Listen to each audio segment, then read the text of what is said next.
Hey everyone! Before we jump into today's story, don't forget to subscribe to the channel. I read every single comment, and your support truly means so much. I see all of you. Thank you. I never meant for my joke to land the way it did. We were at a dinner party, surrounded by laughter, clinking glasses, and that light, harmless chatter that always feels safe, until it isn't. My husband, Mark, sat beside me, his calm smile barely hiding the exhaustion from another long work week. Someone asked how he managed to stay married for 12 years, and without thinking, I laughed and said, maybe it's time to swap him for a newer model. The room chuckled.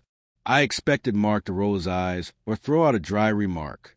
Instead, he stared at me for a long moment and said softly, maybe you should. I'd want you to be happy.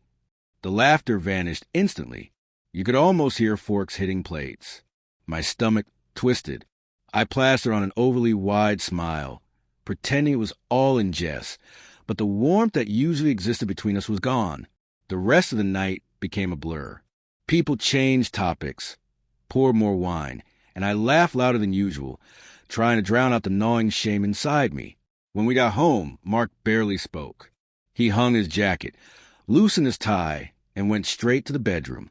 My heart raced as I followed, unsure whether to apologize or defend myself. It was just a joke, I finally said, hovering near the door. He nodded without looking at me. Yeah, just a joke. But his tone wasn't angry. It was distant, hollow. That night, sleep wouldn't come. Every turn in bed reminded me of the gap between us. He used to reach for me silently, pull me close. This time, he stayed still, breathing steadily, like a man who had already made a decision I didn't yet know. The next morning, Mark woke early. I found him in the kitchen, pouring coffee and scrolling on his phone. Somehow, he seemed lighter. You okay? I asked. Yeah, he replied with a faint smile. I actually slept well. I tried to return the smile, but his calmness unsettled me. At work, my phone buzzed with messages from friends at the dinner. Girl, that was savage. You too are hilarious. One message, though, from Jessica, my oldest friend, hit harder than I expected. I think you heard him last night. He looked really sad after your joke. I typed back quickly, he's fine. We always joke like that. But my hands trembled as I hit send. That evening, Mark came home unusually quiet again. We ate almost in silence. Midway through dinner, he looked up. I'm going to visit my brother next weekend. That's fine, I said, forcing calm. He rarely traveled without me. But I couldn't show my insecurity. He nodded. Good. I need some space. That word, space, hung over me like a verdict. Over the next few days, he barely spoke beyond what was necessary. Polite, even kind, but detached. Pouring coffee. Asking about my day. Everything felt mechanical, rehearsed. I realized how much our connection had relied on his warmth. Without it, the house felt like a museum of old laughter. The night before he left, I found him packing a small suitcase. Mark, I began. Are we okay? He zipped the bag and met my eyes. Depends on what you mean by okay. I mean, are you angry about my joke? He sighed. No, I'm just thinking about all the times you made jokes like that. Maybe I never paid attention before.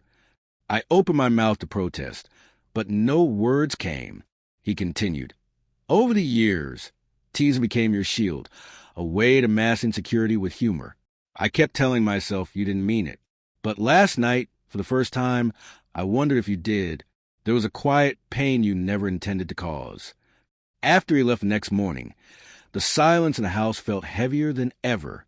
I tried distractions, cleaning, calling friends, watching shows, but everything reminded me of him. By the second night, I found myself rereading old messages he'd sent years ago. Pick you up at 6 o'clock. You look beautiful tonight. Back then, I barely noticed them. Now, they felt like relics from a world I'd carelessly broken. Mark stayed at his brother's for 5 days. We exchanged a few brief, polite texts. No fights, no apologies, just hollow courtesy. When he returned, I braced for confrontation. Instead, he walked in, hugged me lightly, and said, "You look tired." I wanted to cry at the gentleness. I wanted him to yell, release something, anything, but he didn't. He carried his bag upstairs, unpacking quietly, humming as if nothing had changed. For a few days, things seemed normal. Dinner together, a movie, even laughter, fragile, like glass ready to shatter. Then came another small gathering. Mark's colleagues and their partners. I wanted to show everyone we were fine. That one careless joke hadn't ruined everything. The evening started well. People chatted about work, vacations, home projects. Mark seemed relaxed, even cheerful. I unclenched a little. Maybe this was healing. Then someone teased Mark for his patience. You're too good.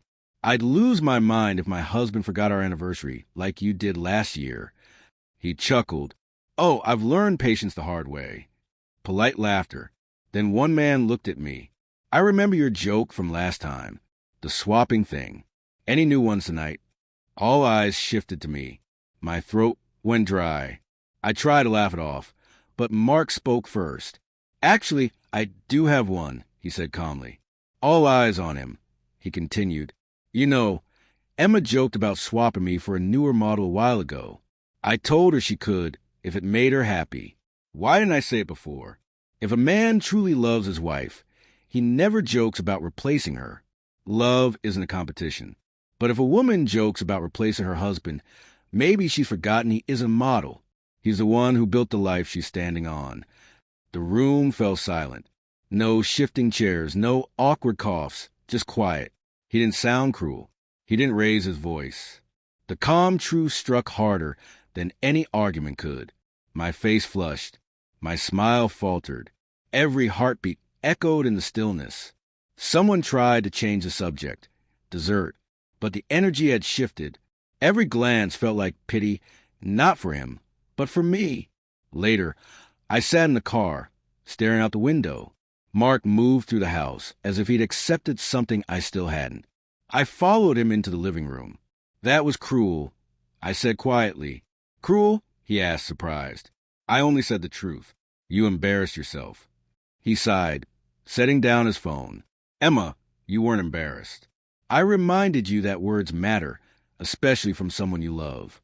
He walked toward the kitchen, calm voice cutting through the silence. You wanted a reaction the first time. You got one. I sat for a long time, letting his words echo. He hadn't yelled. He hadn't humiliated me. He had reflected the weight of my carelessness. The next morning, he left early. I found a note by my coffee. Don't worry, I'm not leaving. I just needed you to see me again. I stood staring at his handwriting, a lump forming in my throat. For the first time, I understood his silence. Not anger, not resentment, but disappointment. That night, when he returned, I didn't hide behind jokes or sarcasm. I simply said, I'm sorry. You didn't deserve that. He looked at me for a long moment, then nodded. Thank you. Quiet for a moment. Then he added softly, just don't make me invisible again.